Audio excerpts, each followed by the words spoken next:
Hey guys, Andrew Dowling here, Mitch Kurtz, and thanks for joining us for another episode of the AltMed podcast. Make sure to hit like and subscribe to stay up to date with all that we have coming. All things AltMed? Yeah, that too. Okay. Hey guys, welcome back for another episode of the AltMed podcast. My name's Andrew Dowling.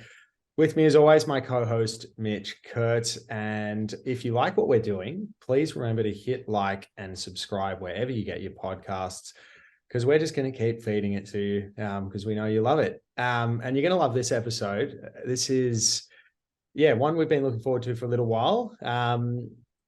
Bit of a journeyman, actually, given, his background across a couple of ventures in the medical cannabis space. But joining us today for a chat is Anthony Vinaccia, the BD manager at Cann Compounding. Anthony, thank you so much for joining. No, guys, thank you so much for having me. It's awesome to be on here and to get to share the space. I really love what you guys are doing in the industry, just across the board. So it's cool to jump on here and be able to talk shop with you. Mate, likewise. And I suppose as we often do on this podcast, we'll start with how a young man like yourself found his way to this industry. Yeah, man. I mean, I have had a very interesting journey, a very blessed journey. Definitely, I'm very, very lucky to be in the position. I mean, I say that to everyone all the time. That's just like one thing I want to start with always. I'm like, man, like it's been crazy. But my journey with cannabis is I like to say I'm a little bit of a blend of both parts of the industry at the moment, a little bit of the culture and a little bit of the science. So obviously, I'm 27. I have been consuming cannabis since I was 15, 16. And I've had a very long and interesting journey with the plant and with all of the different facets that the plant involves when it comes to people and industry, organization, study, school, everything. So from a young age, I had a massive fascination with it. And I have also had a very interesting mental health journey. And I'm pretty open about it when I talk about it, because I think that it's super important to, especially for like younger guys, because it's a focus of my mental health for young men is definitely something that I care very passionately about. But having a mental health journey and obviously going through different pathways with psychologists and psychiatrists and medication and cannabis and everything, you know what I mean, and trying to figure out what the hell is going on and how to achieve the things I want to achieve and how to just be happy. I guess the goal for me was always just to be happy, right? So I went through school and I was always kind of a smart kid, kind of a dumb kid. I had decent grades up until I hit kind of year 12, and then everything kind of went downwards for a little bit. And then I picked things back up and I went to university and I was like, no, I really want to study medicine. It's been something that I've really been interested in, but I didn't really like the space. I didn't like the practice. I knew a lot of doctors. I knew a lot of people through, just family and just life in general, playing soccer growing up and doing different sports and things like that. And I spent a lot of time around, different sorts of medical practitioners, hearing their conversation, hearing their trains of thought. And I was really, really scared with a lot of the things that I heard. And even throughout my own journey with, psychologists and psychiatrists, I always questioned and I always pushed back, and I was always met with anger if I didn't agree or obey. Which I found really interesting, right? So I was like, I want to study science and medicine and figure out, more about this and learn more about this, so I can help people somehow and help myself, I guess, in the selfish way. So I went to school and I studied science, biomed at university, and I tried to make cannabis and the endocannabinoid system the focal point of my entire journey there. And it was very difficult. It wasn't met very easily by the people that took my physiology classes and my organic chem classes, whether I was looking at volatile hydrocarbons with terpenes or whether I was looking at CB1 CB2 receptor activity inside of your endocannabinoid system and different sorts of regulatory pathways there. Everything I gave them came back with, not enough evidence. No, this doesn't sound right. This needs a little bit more support. This makes no sense. So yeah, it was a journey. It was interesting, and it was cool because it kind of prepped me for the space that I entered when I jumped into the industry. Because obviously the industry, especially 2019, 2020, was super medical and super regulated, and everybody that was in the game was either a doctor, a pharmacist, or something like that. So I think the years that I spent struggling at uni with all of those professors prepped me with how to articulate myself with all of these practitioners now. So I can still be street Anthony with the tattoos, but I can also talk and have these people sit back and go, oh no, he makes sense. He's not just some dude. So yeah, I was studying and I COVID hit, and I was in a bit of a rut when it came to what I wanted to do. Did I want to progress, with research? That was where, I guess my parents wanted me to go, and, people around me were like, oh man, just go into research, study cannabis, and, work in a lab. And I was like, oh, I don't want to do that. I'm way too ADHD for that. You know what I mean? I can't sit still for that. So I remember my parents, and I got to give credit to my parents here, as much as I brag on them in my personal life. I got to give credit to them here. They went for a walk and they saw a dispensary opening up in my local suburb, and my mother ran home immediately, and she was like, you need to go there, and you just need to talk to these people, and you just need to I don't know, do something, figure it out. And I was like, oh, okay. So I ran down there, and I got my shit together, and I was kind of just in my head running through a little, what do I say to these people? Walked right in, had a conversation with the lady that was there, and then I eventually got kicked over to the owners of the business, and they wanted to have a conversation with me. It was a very interesting conversation. I kind of walked in, the place was still under construction, and they're standing there, I'm standing there. We shook hands, and they were kind of just like, right, so tell me, why do you want to work in cannabis? And I was like, oh, where do I start? So it was I was put on the spot there, but it was cool. They loved what I had to say, which is great. And they saw that I live and breathe this stuff, you know what I mean? I live and breathe this stuff. I mean, I won't say too much, but every aspect of, every aspect of the plan, I have some sort of a part in it, you know what I mean? And I have some sort of love and respect for it. So I started on the pharmacy floor there, working as a dispense tech. And it was incredible because I got to have a firsthand experience on like real time with interacting with patients and prescribers, and kind of, the forefront of the industry there at that point in time. You know what I mean? It was still obviously in its developing stage. It's come a long way now to where it was a good couple of years ago, and the progression was so quick, in my opinion.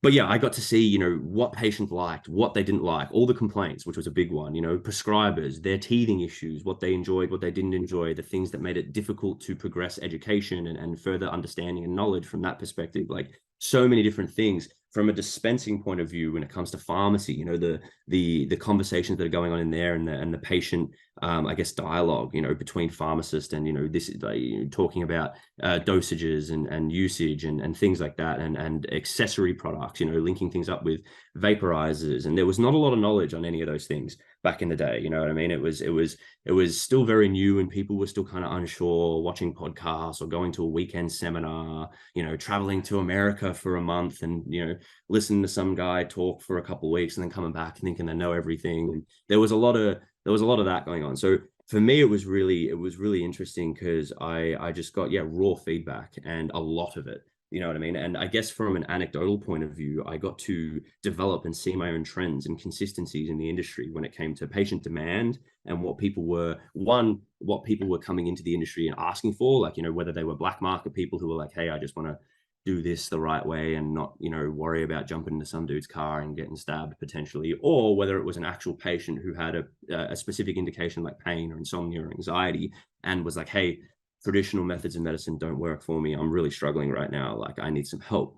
And then I got to see how the doctors interacted with all sides, all ends of the spectrum with those sorts of patients. So that was really cool. And then I was lucky enough to have the opportunity to jump more into the corporate side of the industry. And I joined a head office position within a company, and it was that was another step forward in terms of scope of what I got to see, what I got to experience, the people who I got to meet, the conversations that I got to have, the truth that I unveiled, you know what I mean? Like, for my own eyes, because I guess there was a part of me, when I first started, this part of me that was, the naive part, I guess, the young Anthony that was, oh, this is just going to be, just selling weed and helping people with weed. It's going to be great. And it's so much more than that. It is so much more than that. So jumping into that space as well really kind of solidified for me, like, okay, there is obviously the medical side of this game right now, and then there is the business side of this game. And they're very different. They obviously, coincide, and they have a relationship with one another, but the people that exist in them are very different. I was going to say, this is that junction you're describing. It shouldn't be controversial to say, but apparently it is. I totally agree with you. I think just look across the landscape. Look at, for example, the work that, say, the Lambert Initiative is doing. You have academic research, that's, from, to the best of my knowledge, they're not necessarily, at least at this point in time, commercializing their research. But then, over the last few years, you've seen, an explosion of companies just cropping up, importing whatever they like, selling it, particularly, and we'll get to maybe where you're at now in the compounding space, but, some pharmacists will just arrange for large amounts of active ingredients and, be able to compound considerable volumes. We're in we're at an interesting juncture, aren't we? Yeah, we are, and I think I think time is going to be a big factor in weeding out the people that are negatively contributing to the junction that we are in right now. I do think, because I look at I'm growing up watching the game over in America and in Canada and the US and things like that, even in Europe and things like that. Like the people that are there now and that are established and that are driving the industry forward in a positive way in all aspects, whether it's product or whether it's advertising or anything like that, right? They are people who have just been consistent and they've been honest and they've been genuine and they've just done the same thing and they've just hustled and they've built the right relationships. They haven't screwed anybody over. They haven't tried to cut corners anywhere. They haven't broken any rules and played smoke and mirrors or anything like that. So I do think that time is going to be a big factor in that. And I think that people like us, you know what I mean, are also a big contributing factor in that. People who are driving, the right progression of this industry positively. Well, I appreciate getting lumped in with that. We admire your work, and it's nice. It's mutual. I was going to say, I mean, from Mitch and my perspective, we love doing this podcast because we love to just have a conversation with the movers and shakers in the industry. Absolutely, get a bit of a pulse check around what the lay of the land is. And I got to say, since we started doing it, I mean, the industry has transformed considerably over the last 2 years. I do wonder, I know we'll probably still be doing this podcast in 2 years' time, for better or worse. So. I think there needs to be more podcasts in the cannabis space in Australia. You know what I mean? Nah, no more. Like anything. We don't need any more of us out there. That's for sure. Yeah. We're going to lock our audience into exclusivity, actually, where they can only listen to us. That's a business move, smart move. I'm all about it. What would you say? What would you say is if you're having done it kind of recently in a like transition to working full time in cannabis, like what would your tips be to somebody who's interested in getting into the space? Like what would we get asked a lot, like, how do I get a job? Like I want to work in cannabis. I'm passionate about it. I love it. I grew my own plant when I was living overseas, not necessarily in Australia. But there's a lot of people that are very passionate about this sector. But might not know exactly how to get that first step in. What's your experience or advice that you might be able to provide somebody like that? Figure out who you are and your worth and what you want to bring to the industry. I think for me, and it's difficult because I am somebody I'm a dude with a science degree, you know what I mean? Which in my eyes is an overglorified arts degree. So it's nothing crazy for me, right? And I think that a lot of people that I meet in this industry who who either pop up out of nowhere or have joined the industry, who developed the industry from the early days, there are people who are a lot more established, whether they're businessmen who have money behind them and capital that they can use to, build a facility or start a business or something like that, or whether they're doctors or pharmacists or people who have the right licensing and stuff like it. That's where I feel like the industry dominates with who's in it. But I think that there are so many people that I know that aren't in the industry that deserve to be in the industry. You know what I mean? And for so many different reasons, not even just from there are people that I know from a cultivation perspective that I think are incredible, and their knowledge and their talent and their skill and their passion deserves to be broadcasted on a global network. But, I also think there are educators and people that are just, super, super, super passionate and have a connection with the plant. And I think experience begets wisdom to a certain degree, right? And there are people who have experience that exceeds so many of us, and their voices deserve to be heard. And I think that those people and the people that are sitting there and they're scratching their heads and they're like, I want to be a part of this, I want to contribute, I want to help, I want to get involved, I want to do it. Figure out your voice and figure out how to articulate it, because that's all I did. I was lucky enough to have the right opportunity, and I was put in front of the right people. But when I got there, it was just being able to show them who I was and kind of talk to them about my overall goals and what I wanted to achieve. And I didn't approach it from a I want to make millions of dollars and all this sort of stuff. It was more just kind of like, man, this is what I want to do for the rest of my life. Please, like, give me an opportunity to show you that this is what I want to do for the rest of my life. From an education perspective, from everything. And that's the angle I took. I think it was a risk because when I was speaking to the people around me about how to interview and how to showcase myself, they're like, oh, talk about what you studied and talk about this and use this lingo and these fancy words and do this and do that. And I'm like, nah, man, I'm gonna be myself. Cover yourself up, wear a long sleeve shirt, and don't show off your tattoos and all that sort of stuff. And I was like, you know what? No, I'm gonna be Anthony. And I'm going to talk like Anthony talks. And if they don't like it, that's okay. There will be another opportunity that will arise for me that I'll be able to, that they might like me and they might give me a chance, And I think even getting into this industry and, talking to all the people that I talk to and knowing all the people that I know, there are people that I get along with and that, really like my vibe. And there are people that don't. There are people that think that I'm just some arrogant kid running around trying to cause a ruckus. And that's fine, man. I thought that's who you were. Oh, well, I mean, no, yeah. That's what my Insta bio says. But anyway. No, I'm kidding. I'm kidding, of course. But was there anything that you specifically did? Like, were you obviously talking about, you've obviously got a passion for cannabis. If that hasn't come through this conversation yet, then I don't know what will. But like, was there anything that you did? Were you talking about strains? Were you talking about your knowledge of terpenes? It was blending culture and science.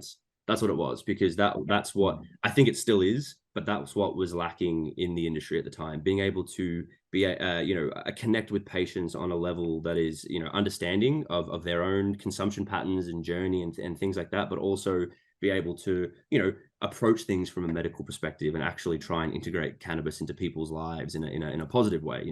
I guess an example of that is, in the beginning, there was a massive influx of people coming over from the black market, and they were rejected, and they had a really hard time. They had problems with doctors, and you see it on all the online forums on Reddit, people complaining about different clinics and different dispensaries, and I can't get this, and my doctor won't prescribe me this and this problem, and I can't get repeats for that. All these issues, right? I found that, being able to have a conversation with them and help them understand what I could see, and when I say that, I mean help both sides hold hands. Like prescribers and the medical side needs to understand the culture, and the culture needs to understand where the industry is in terms of where we will stand medically. So I think that was what helped me get myself and broadcast myself a lot more. I became somebody who was known for being able to talk about terpenes and talk about different strains of cannabis with different patients, and not just talk about THC percentages, and not just talk about indica and sativa and take 0.1 of a mil of this under your tongue. I could talk about using different cannabinoids and in conjunction with over-the-counter products and integrating things like mushrooms and stuff like that. So I guess that understanding that I had at the time was what kind of solidified me and gave me the ability to sit myself in this industry and then branch out from there. But yeah, that's pretty much what I did. I focused on blending culture and science. That was the big thing. And that's what I say to everybody now who I meet, who's like, oh man, I want to get involved, like cultivators, for example.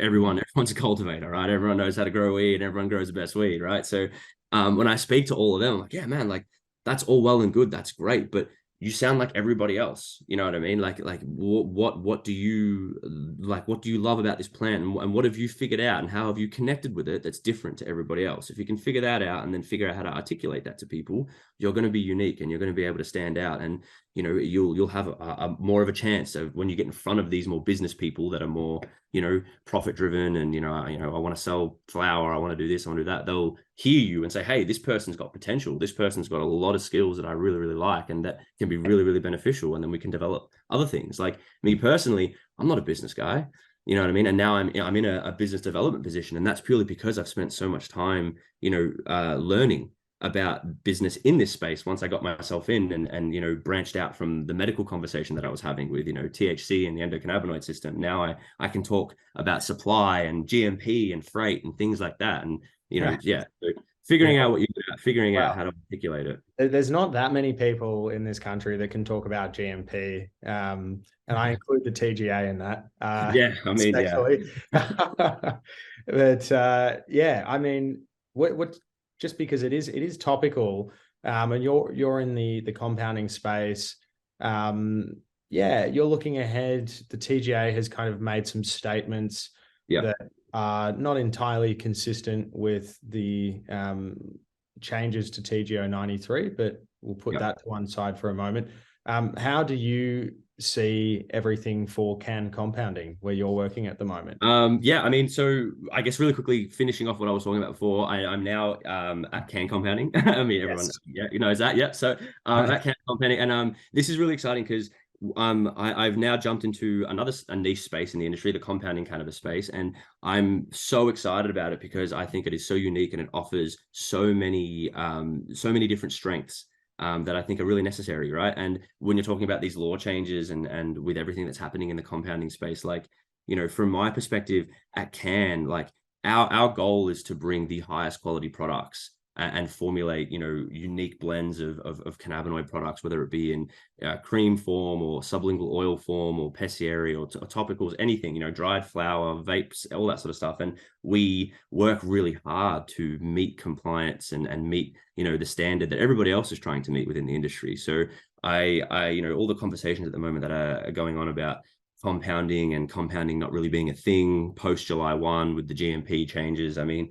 my understanding, just like yours, is as long as we play by the rules, like you guys are, we're fine. And even then, I don't even know if that's the case. I think that we are also governed, potentially in a different way, and we might have a little bit of a different rule set to everybody else, because we are pharmacy as well. We're in the pharmacy world, but from a compounding perspective, I think that if you've got people that are in there doing it for the right reasons and focusing on the right things, I think that it's an incredible opportunity. And I mean, for me personally, like I just love the plant, man, and it upsets me to see the plant represented in poor form by companies on the market, certain flower SKUs and certain products just in general, right? So for me, being just an enthusiast from that point of view, being able to bring that into the compounding world and say, hey, let's focus on bringing like the best quality flower. If we're going to make vape carts, we're going to do like solventless, live rosin, cannabis derived terpenes. We're going to be focusing on all that sort of stuff. You know what I mean? And I think that is such a necessary component in the industry. I think it's such an exciting component, and I don't think that the laws, I hope that they don't impede. I don't think they will. Well, it's silly if they do. The TGA's sort of made the claim that compounding pharmacies will need to obtain a manufacturing license from the TGA. Again, it depends. We don't need to deep dive, but that's strictly speaking not true for all medicinal cannabis products. But I suppose one thing that is interesting about the changes is that the reason why, and these are comments actually that the TGA made to me a year and a half ago, but they said the reason why compounding will always be exempt is because it's not mass manufacturing. It's the whole idea of extemporaneous compounding is per patient. You are providing a bespoke therapeutic good to that patient. Yeah.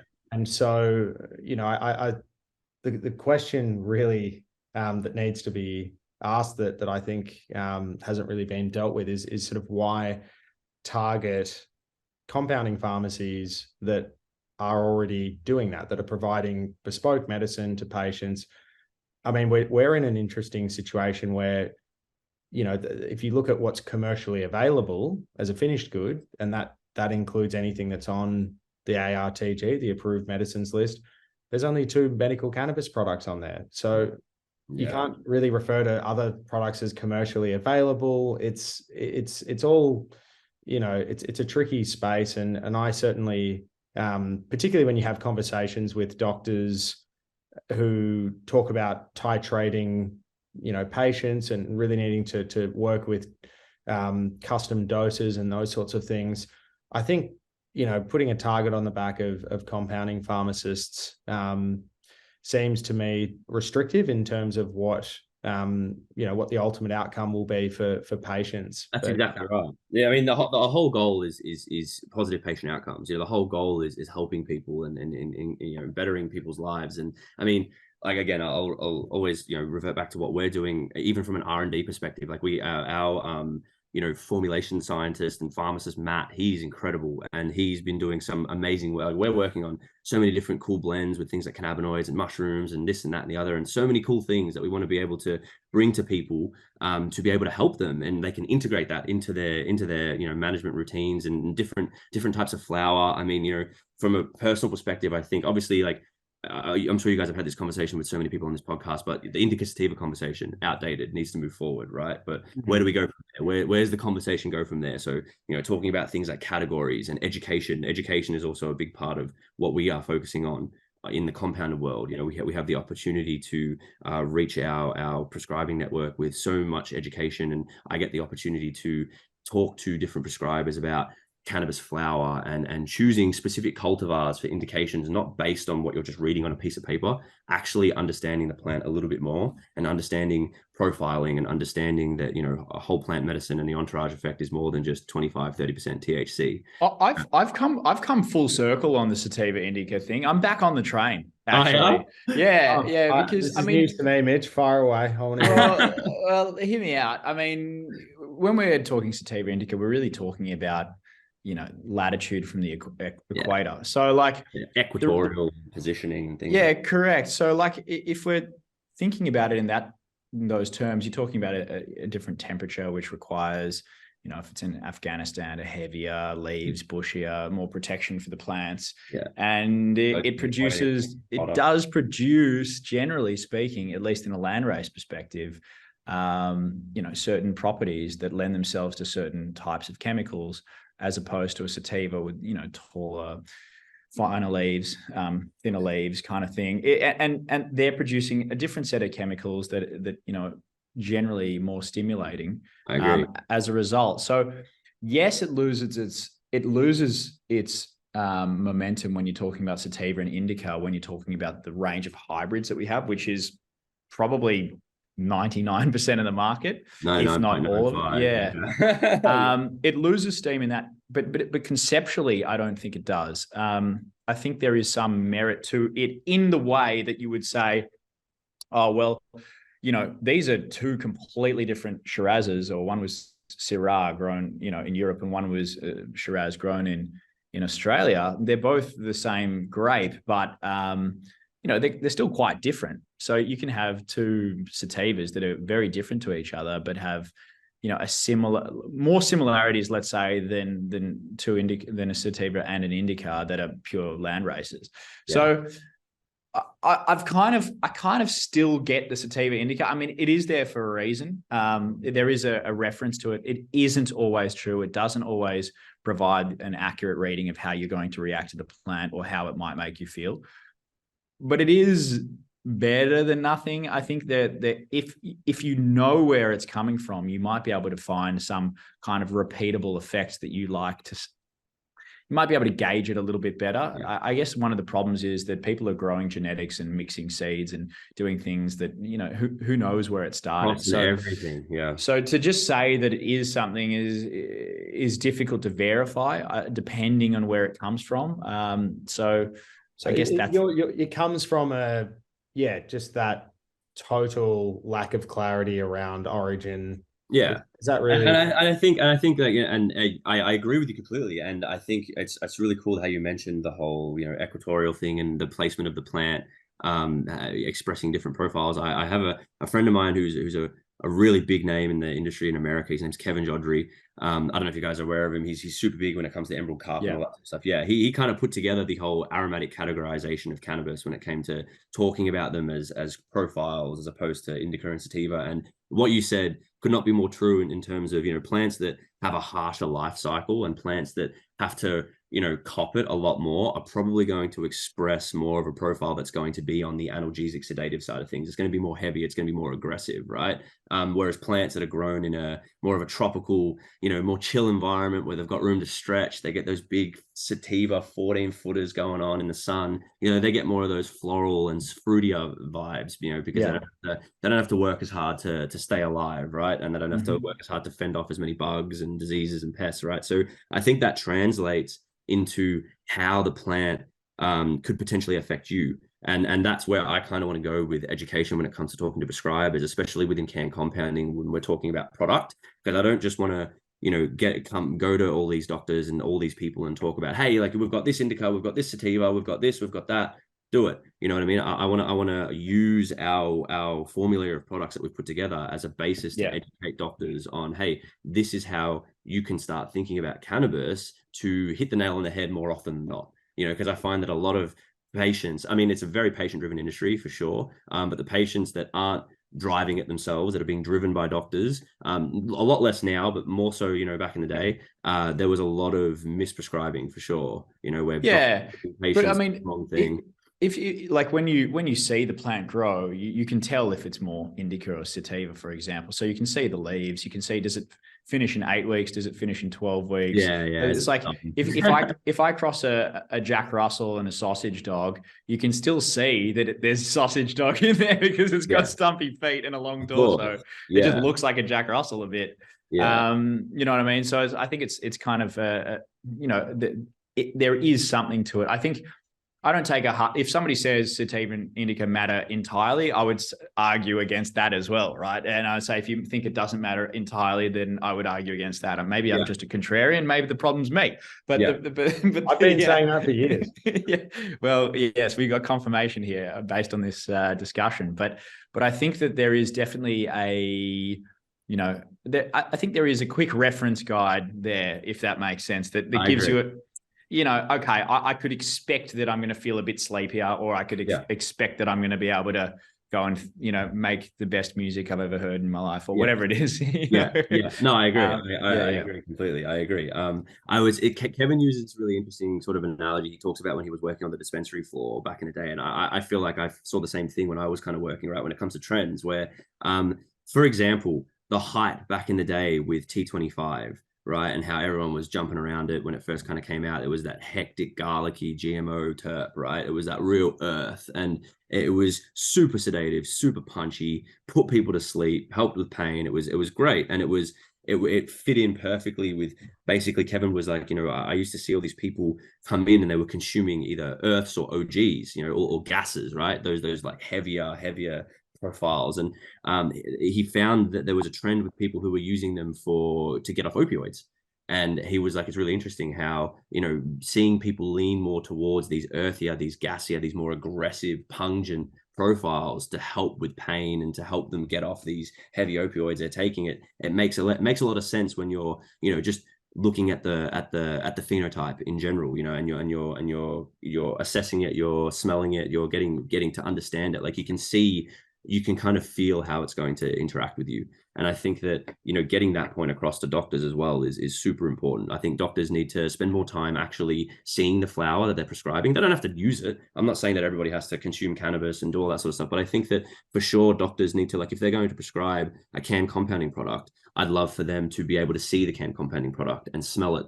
And then I'd be able to have a conversation with them and be like, hey, so we're using this grape gas, you know, and this grape gas is an indica dominant cultivar that is definitely more on the gassier fuel side of things. So it's going to be very punchy. It's going to be very sedative. It's going to drive analgesia for sure. I would not recommend it during the day, even though it's got a really sweet grape profile to it as well. Like the main body of it is heavy, and that main body shines through when you consume it, right? So being able to talk to doctors like that and then have the product in front of them and then have them understand the concepts that I'm trying to kind of get across, that's a goal. And have a vape, you know, well, not in the sense of, you know, it's a bit like hearing you describe it, then I'm getting like a sommelier vibe. Yeah, for sure. Dude, I'm a weed nerd. I'm that guy. I mean, my dad loves wine and whiskey, and I used to grow up listening to him go, oh, you get the cherry note there. And I'm like, man, when I turned 18, I was like, that just smells like goon.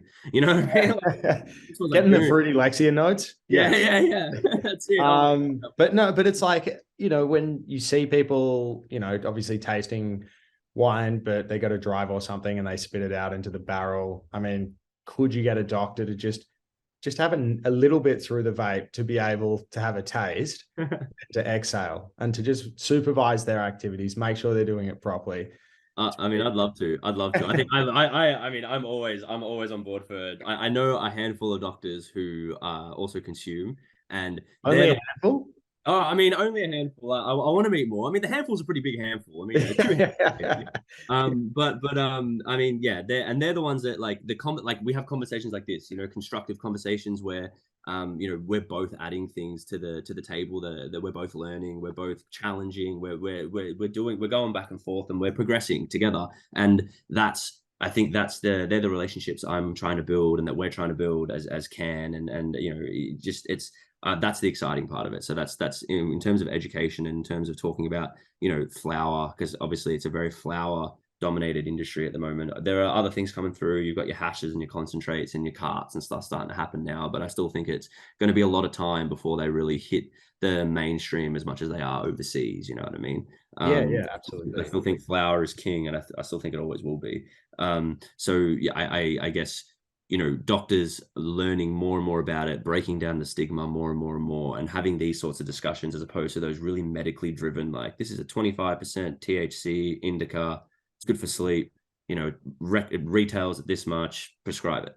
I have to say, I know it's, possibly even just outside the realm of necessarily just a purely medicinal, but I do love actually that is in the time that even we've been doing this podcast, we've had changes in trends and new methods of administration of particular, I think about when you start with a plant, let's say it's got really high expressions of analogs, THCA, your CBD.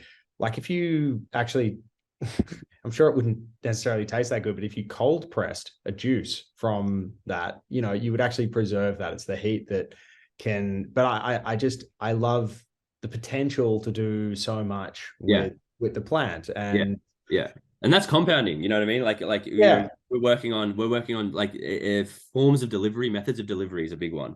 And I think that like gummies is like edibles is a huge space. Obviously there is so much therapeutic advantage that could be that people could tap into with edibles and gummies and different forms of edibles and things like that. So there's heaps of formulation going on there. There's heaps of formulation going on with topicals. We had this one topical that I got to shout out Matt again. He's incredible. It was a CBD topical that had ketoprofen and a few other anti-inflammatory agents and lignocaine as well. I had a little bit of lignocaine in it. But anyway, I had a few patients that a few doctors were dealing with severe inflammatory pain, arthritis, and nothing was working. They were using CBD orally. They some of them even like tried some THC, and then we trialed this topical oil in conjunction with other things as well. It wasn't like a lone ranger there, but the response was so positive.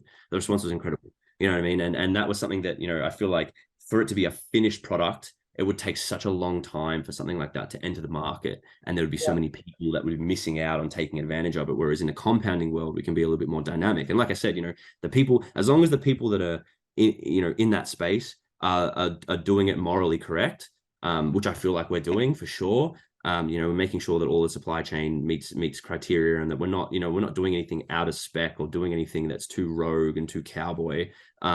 Where I think it's incredible and it's exciting, and you're absolutely right. And I mean, for me as well, from a personal perspective, I've been introduced to so many cultivators overseas, and I'm involved in so many different conversations when it comes to product. And so I get to really get involved with my passion side of this, with product and just the flower itself, and speak to growers and speak to cultivators and speak to manufacturers of different things. Like I said, at the moment, there's a lot of distillate in the market, high quality distillate. Don't get me wrong, distillate has its place for sure, but I'm definitely a solventless person. You know what I mean? Like that's where my heart and soul lies. And being able to have conversations now and talk about real products that people can get on the market, get them prescribed, that are live rosin, cannabis derived terpene profiles, like real proper stuff done with like love and respect from the plant. Incredible. And then I guess the another part of it is the fact that we get to a goal of mine has always been to compete with the black market, right? Because I come from the world of plastic bugs, PGRs, and toothpicks. You know what I mean? Like that's my beginning, man. So to be able to be in a world where we've got over 240 or whatever it is, prescribable flowers that are not PGR and that are, most of them are, good quality flowers. It's great. And being able to be a part of all that and get involved and add more to it and bring more cultivars in, pick phenotypes that we think would help people so much with different things like anxiety and stuff like that.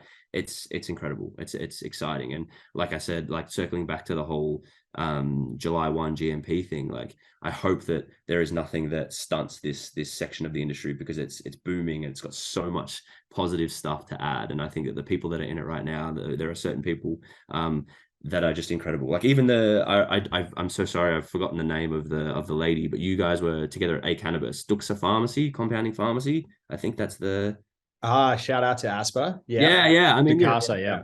There are incredible people in this space that are doing some crazy things and just so positive and just so full of light. You know what I mean? And it'd be shit if the TGA and all these rule changes tried to slow all that down and impede that. Well, yeah, it takes away custom medicines. It's I mean, thank goodness it's just been poorly conceived and drafted by the Office of Parliamentary Counsel. That's an aside. I just wanted to just throw at you legalization. I'm just curious if I get your science background, so you are naturally inclined to look at the therapeutic application of cannabis, but I'm a homie as well. Don't worry. Yeah, well, I was going to say I'm a consumer. I will be completely transparent. I am absolutely a consumer. I consume flower every day. And I think that's something that people should be talking about more in this industry. If they are, I don't think it's something that you should be ashamed of. I think that it's necessary. I think people that are in this industry, that are calling shots, that are making decisions, that are bringing flower or product to the market, they need to be consuming it. They need to understand it. They need to know what's going on with it. They need to be able to talk about it on a personal level like that with people and understand it like that. Otherwise, you're never going to truly tap into what you need to tap into. You know what I mean? And even if you're, and this goes out to all the business owners out there, companies on the market. Even if you're not somebody who's inclined to consume cannabis, or you're still like, oh no, I agree with it, but it's not for me. I don't really want to. Whatever. Surround yourself with the right people. Build the right teams, inspire and invigorate the right people to do what they love and to do what you can't do. You know what I mean? I think that's what shout out to David at Cann. That's what he's trying to do now. Like the team that he's building and the people that are getting involved, like everyone's in their own lane. Everyone's good at what they do. Everyone works together to help each other. Well, it's what you're saying though is kind of it's different to. I mean, there were companies, in the early days, and I think they're dropping off now with this attitude, but it was kind of like, well, we've been granted a license to cultivate by the ODC. We better, in order to appease, government regulators, notwithstanding, by the way, that this was never enshrined into law in any respect, but, we're going to just randomly drug test our employees. We're going to submit them to, random tests. It's just, to me, that almost breeds a culture of hiring people at your company that don't have any affinity or kind of experience or history with cannabis use. And to your point, I think there's only so much value that you can contribute if that's your view, because 100%. You're not going to be able to connect with the people who are taking the products. It seems you're not going to be able to keep up with the market. You're not going to be able to like David comes to like myself and Matt and the other people in his team, and he's like, so what are people doing? What do people want? What are people talking about? Like how can we help? How can we be better? How can we progress? You know what I mean? Like what do we and that for me is such a refreshing thing, especially as like a younger person in the industry, because like I said, it was dominated by a lot of egos and a lot of voices, and to be able to see that there are people there that are like, hey, like I know what I need to do. I know what's going on. It's about building teams. It's about inspiring the right people. It's about giving them the tools that they need to succeed and letting them run with it. And people need to and it just, I'm preaching to all the people that actually are cannabis users, but you could have a bud that just looks incredible, that's photogenic and all of this, but it might make you feel like you've had 10 cups of coffee and, you're really anxious and you're stressed. And so it's just sort of to appreciate that, visuals only tell some of the story. They don't tell the story. And I mean, look, I consumed cannabis before I jumped onto this podcast. I don't think that I'm impaired in the sense that I can't have a conversation that I was going to say, if you'd done it on the podcast, you wouldn't be the first. We've had that before. I won't. Next time, I won't be opposed for sure. Sorry, we're certainly not against anyone, using medicine while we're filming a podcast. Yeah. But yeah, no, it's interesting. Well, before we wrap up, I do have to ask you about the soccer Guernsey in the background. Yes. Sorry, just to mix things up. So absolutely. So that is actually that's my brother. So my little brother plays for he played for South Melbourne. My family's been pretty entrenched in the soccer culture down here in Melbourne since we're Italian, so since I could walk, I pretty much had soccer boots on, running around, kicking the ball, and just like the Dacos brothers, my younger brother was a lot better than I am. Oh, mate. No, that's awesome. I'm a Collingwood supporter too, I can say that. Yeah. No, but yeah, so he has had a pretty colourful career. He now plays for the Cobras, the Bentley Cobras. And so that's just a jersey that was part of I think it was like 2019. Yeah, 2019. That was when his team won the championship or something like that. So it's in the study, and it's cool. It's cool, man. I'm real proud of my little brother. I love him so much. He's great. That is beautiful. Well, and I'll spare everyone the AFL chat, but needless to say, see you at Anzac Day. Mitch and I are both Bombers fans, so I just lost myself the opportunity at round 2 here. Hey, mate, no, not at all. You can gloat when we do a second one, but no. Vinaccia kind of sounds like a player's. It's like Severio Rocca, kind of. It's got that. You're going to say Anthony Rocca was the guy for me. Yeah, for sure. Of course he was. To all our interstate listeners, AFL. That's all I'm going to say. Basically, But yeah, Anthony, thank you so much for jumping on the podcast. Thank you for having me. Thank you for letting me just talk and do my thing and talk about what I do for a living and talk about cannabis. It's so cool, guys. It's so cool to we love the passion. Be alive right now and be in this time in the industry in Australia. It's awesome. Yeah, we do. We love the passion, and you are just one of so many interesting people that makes up our industry. And I love our industry, and I could understand why people on the outside, you'd kind of alluded to it before, are kind of like, oh, how do I get into that? I really want to work full time in cannabis. We're all very lucky to be working in it. But Anthony, until round 2, thank you so much for coming on, and good luck at Anzac Day. Thank you so much. I look forward to hopefully seeing you there. And look out in the compounding world, guys. We've got some cool stuff coming. We'll keep an eye on it. Beautiful. Thanks, Ant. All right. Thanks. Take care. Boys. Cheers. Bye. It's Andrew Dowling here and Mitch Kurtz. Thanks for joining us for another episode of the AltMed podcast. Make sure to hit like and subscribe because we have way more content coming out. And you got to stay up to date with it. It was good until you did that. Okay. Sorry.